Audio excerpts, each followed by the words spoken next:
Now in this video I will be talking about in detail about cluster development schemes. So let me just right off start.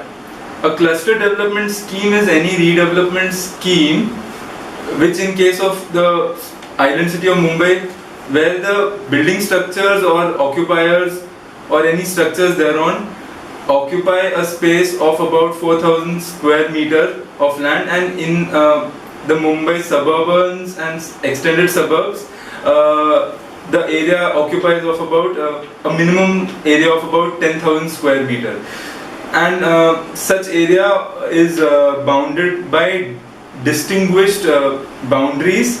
But in any case, finally the determination of the boundaries shall be in the hands of the city survey officer.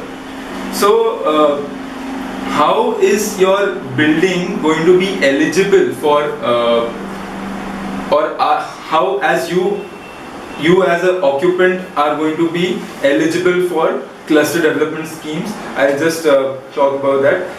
So about the eligibility of cluster development schemes, the occupant shall be an occupier since 13/6/96.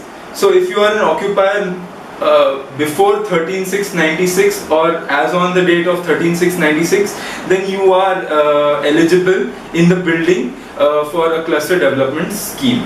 Now talking about this eligibility, it is important that so even the inspection extract by the Municipal Corporation of Greater Mumbai for the years 95 and 96 are enough evidence to suggest that you are eligible. You in your building are an eligible occupier, eligible for this cluster development scheme. Now for slums, the simple criteria is that you should be a protected occupier under Section IE of the Slum Act, which I will deal with in the coming videos. These videos are being made short so that in the most precise manner you are given the adequate information which is required by you.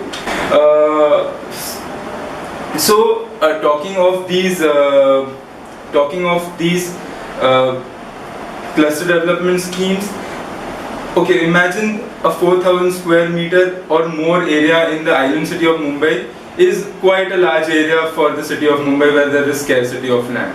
So and that too in the island city of Mumbai, and a square meter of an area of 10,000 square meter is quite a large or more is quite a large area in the Mumbai suburbs or those extended suburbs.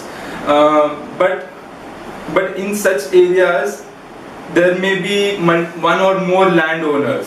So you have to understand how pooling of these lands will take place. So firstly, the promoter can purchase these lands. Secondly, the promoter can procure development rights over the whole land. Thirdly, the promoter could transfer the land to a cooperative housing society or any other legal entity. It's like a charitable trust also that can be formed. Having spoken about the eligibility for the cluster development scheme and about the land pooling, through this land pooling even though I have explained about the ownership, but it is important to explain that after being eligible and after procuring or transferring or pooling or in any manner pooling land together, there is also one more thing: the consent of the eligible occupier.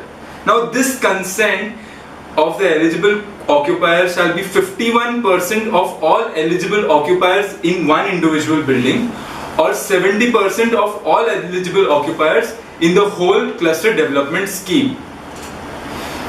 I am to rest now because I have finished my deed of telling to you all the information as possible. But I will reiterate some contents of the earlier video because I want to emphasize that if today you have not taken conveyance of your properties, then you are at a grave loss, my friends. You are at a grave loss. That is because if you have no conveyance, you do not have ownership and no control over your property. Your developer still has control over your property. It is your property. You should have control over it. Moving on. Lastly, I want to talk to you about the benefits, which I had spoken to you about in my last video, but it is important for the purposes I have already stated.